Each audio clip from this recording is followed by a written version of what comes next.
ఓం శ్రీమాత్రే నమః. ఈరోజు ఒక కథను చెప్పుకోబోతున్నాం.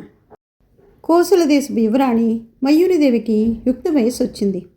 ఊరి మహారాజు తన కుమార్తె వివాహం చేయాలని అనుకున్నాడు.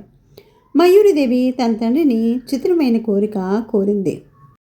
ఆ రోజు నుంచి తాను మౌనవ్రతం చేయబోతున్నానని, తన వ్రతానికి భంగం చేసిన వ్యక్తిని తాను వివాహం చేసుకుంటానని చెప్పింది. ఎందరో యువకులు వచ్చి యువరాణి మౌనవ్రతాన్ని భంగపరచాలని ప్రయత్నించారు. వారిలో ఎందరో అందగాళ్ళు, వీరులు, శూరులు ఉన్నారు. అయినా ఎవరూ తన మౌనవ్రతాన్ని ఛేదించలేకపోయారు. రోజులు గడిచిపోయాయి. ఇక తన కుమార్తెకు వివాహం చేయలేనేమోనని తనకు దిగులు పట్టుకుంది మహారాజుకి. ఒకనాడు సభ జరుగుతుండగా ఒక యువకుడు వచ్చాడు. అతని ముఖం తేజోవంతంగా ఉంది. ధరించిన వస్త్రాలు మాత్రము బీదవాడిలా తెలుపుతున్నాయి. అతడు మహారాజు దగ్గరికి వచ్చి నమస్కరించి, మహారాజా, యువరాణి గారు కొంతకాలం కిందట నన్ను వివాహం చేసుకుంటాను అని అన్నారు.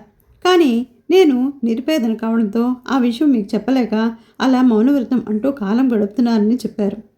వెంటనే మయూరిదేవి, అంత అబద్ధం, అతను ఎవరో నాకు తెలియదు అంటూ గట్టిగా అరిచింది.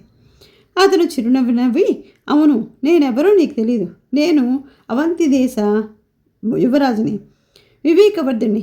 మౌనవ్రతాన్ని మానివేయించడానికి అబద్ధం చెప్పానంటూ మానువేషం తొలగించాడు. వివేకవర్ధిని చతుర్థి మెచ్చిన మహారాజు తన కుమార్తెనిచ్చి అంగరంగ వైభవంగా పెళ్లి చేశాడు. రాజు దిగులు తీరింది. కూతురికి వివాహం చేశాడు. ఓం శ్రీమాత్రే నమః.